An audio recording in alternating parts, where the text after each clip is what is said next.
Allora, siamo ritornati in studio. Io dovevate concludere il discorso Enasarco, sì, no?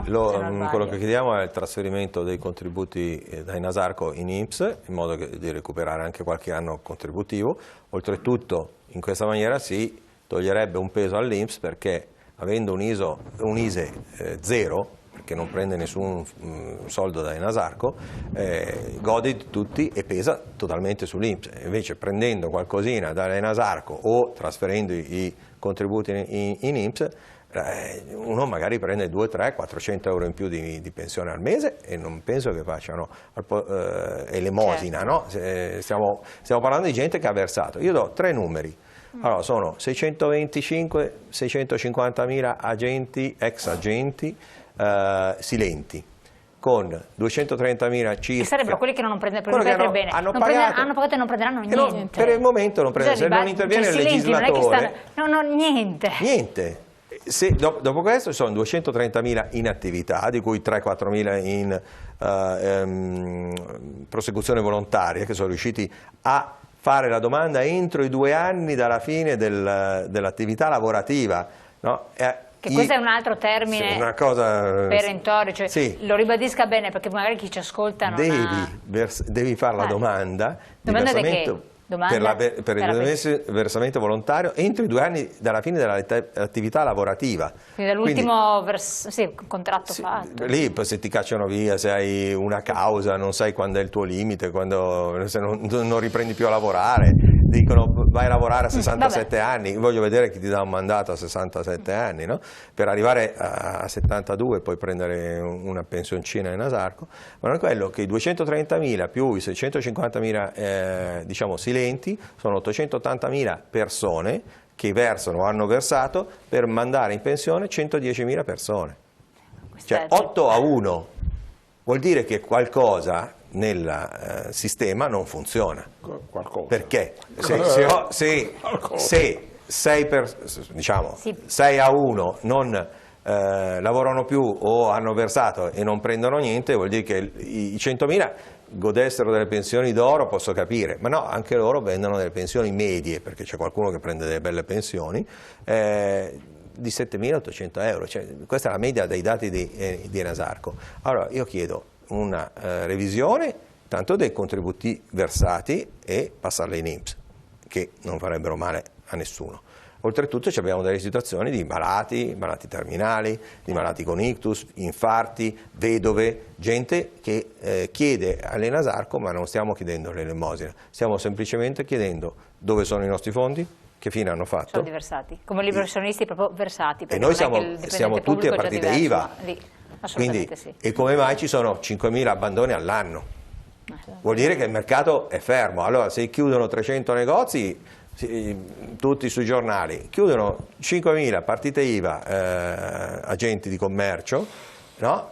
Nessuno ne parla, che è una strage. Assolutamente, devo aggiungere 2 cose. Sì, volevo aggiungere, subito dopo il 66, nel 2005 esattamente, è stato fatto un decreto legislativo, esattamente il 252 del 5 dicembre, dove questo decreto all'articolo 1 cita esplicitamente, si parla delle pensioni complementari, no? Di cui asserisce che ne fanno parte anche gli enti che fanno parte della legge 509 del 94, tutti quegli enti privatizzati, no? Di cui fa parte Enasarco.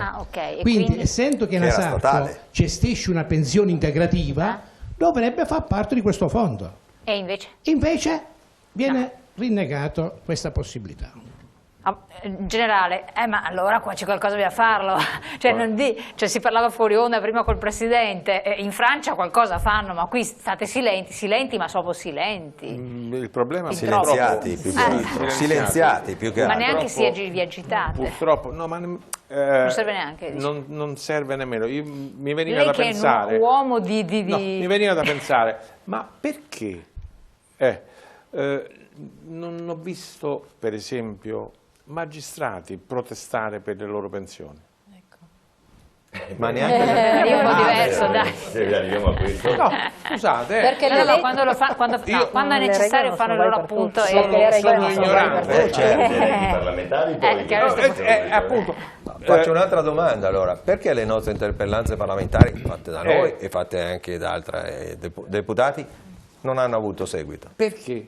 Ma Non lo ci so. sarà un motivo? No, ma mi domando, Tra poco lo scopriremo. perché quando c'è stato il taglio delle pensioni si è riunita frettolosamente la Corte Costituzionale e ha stabilito che la loro andava bene e tutti zitti? No, voglio dire, ci sarà un motivo? Perché le regole non sono uguali per tutti, le norme previdenziali non sono uguali per tutti, anche l'età per andare in pensione, si parla di quota 100, ma ad esempio in ENPAF si va in pensione a 68 anni e 9 mesi, allora dove esiste l'equità? La legge è veramente uguale per tutti?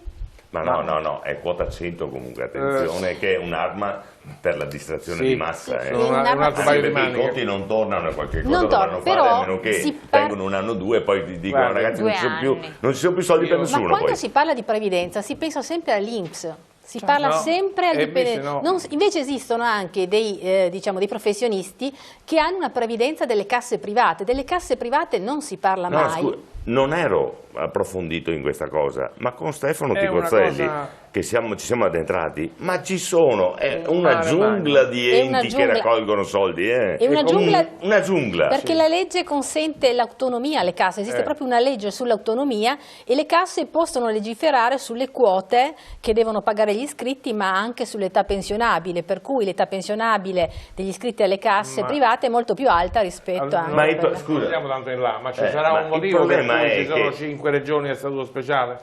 Ma il problema è che Scusate, i soldi entrano, però quando poi ti rivolgi alla sanità certo. ti dicono che non ci sono i soldi perché, per esempio, le regioni che gestiscono i fondi per la sanità, per la salute, quasi la metà serve per pagare l'organismo che gestisce la sanità. Certo. Ma vi rendete conto? Assolutamente. Qualcosa che doveva aggiungere anche il Volevo Presidente del Discusso? concludere a proposito della legge bilancio che in questa legge non sono stati previsti dei finanziamenti per risolvere il problema delle classi numerose, delle classi cosiddette pollaio di cui si era discusso. È un problema molto serio perché la maggior parte dei docenti continua a lavorare quotidianamente in classi dove il numero degli alunni ormai è arrivato e ha superato anche i 30, quindi sono diciamo ingestibile. È ingestibile perché continua ad essere ancora più usurante. Poi non sono stati stanziati e previsti tantomeno diciamo dei finanziamenti per le regioni del Mezzogiorno, delle isole e in particolar modo anche della Sicilia, dove sarebbe opportuno pensare di istituire il tempo pieno perché significherebbe anche creare più posti di lavoro. Pertanto da parte nostra, in qualità anche di rappresentante scuola Federcontribuenti, è una legge che va riscritta nuovamente e ripensata in un'ottica diciamo di crescita positiva e soprattutto bisogna dare alla scuola la centralità che merita. Assolutamente. C'era qualcosa da aggiungere qualcuno di voi che mi pareva che mi si alzata la mano? No. Posso neanche dire una cosa? Sì. Quello che troviamo scritto e che vediamo nelle aule di giustizia, la legge è uguale per tutti, non vi fate prendere in giro.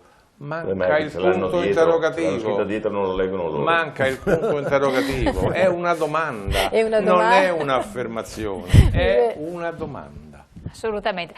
Siccome ho ancora qualche minuto, mi volevo completare anche il discorso della sanità.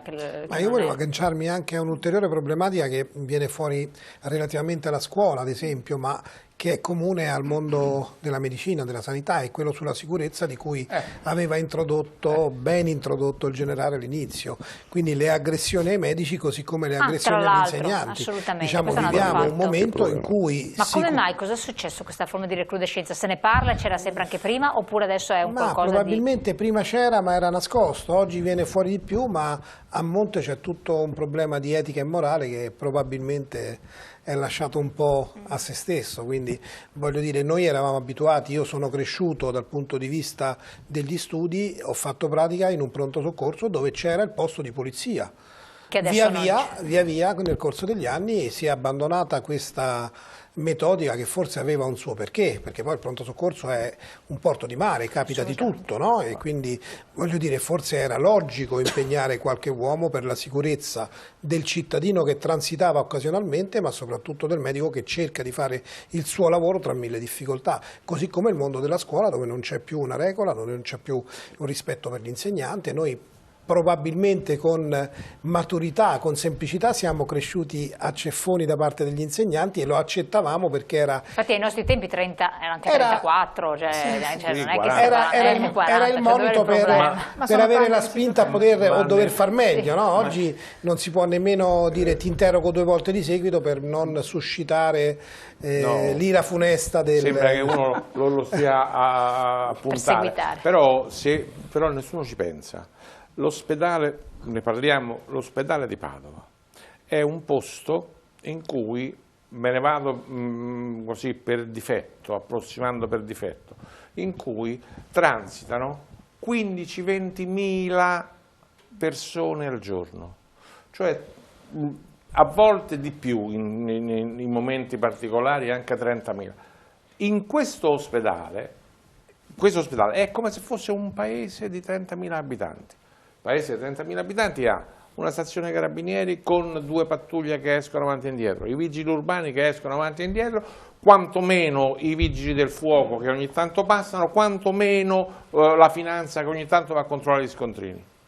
In un ospedale dove non c'è niente di tutto questo, tutto può accadere. Non solo tutto può accadere, ma non è che ce lo stiamo scordando. Quando arrivano 2, 3, 4 famiglie che vogliono che venga curato il loro caro e se non lo curi di corsa passando avanti a tutti succede l'ira di Dio e quindi ovviamente medici, infermieri, portantini eccetera lasciano perdere le persone tra virgolette qualunque e fanno entrare questi che tanto non hanno paura di niente, ma qui tanto sanno perfettamente che non avranno nessuna rogna. È una questione di regole a monte. È una questione, sì, la regola e basta non serve.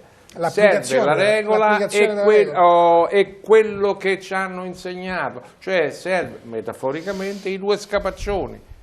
Metaforicamente non arrivano, c'è soltanto la regola, diventa una grida manzoniana, niente di più. Infatti siamo in chiusura, io volevo passare al direttore Avvocato Zanetti, un po' tirare le fila perché ci sono tanti spunti di carattere anche. In questa serata abbiamo parlato un po' di quelle che sono le problematiche che riguardano lavoro, sanità e contribuzione, quindi è il mare magnum della vita quotidiana credo un po' di tutti noi, nel senso che dobbiamo necessariamente cercare di trovare dei correttivi che siano assolutamente migliorativi rispetto a quelli odierni, cioè, il fatto quando si parlava prima di una legge del 66 che regola alcuni sistemi pensionistici, ci rendiamo conto che sono assolutamente fuori dal tempo e quindi probabilmente il fatto di modificare parzialmente, no, novellare una disciplina anno per anno, ma senza avere delle basi che siano solide, non fa altro che creare degli obbrobri,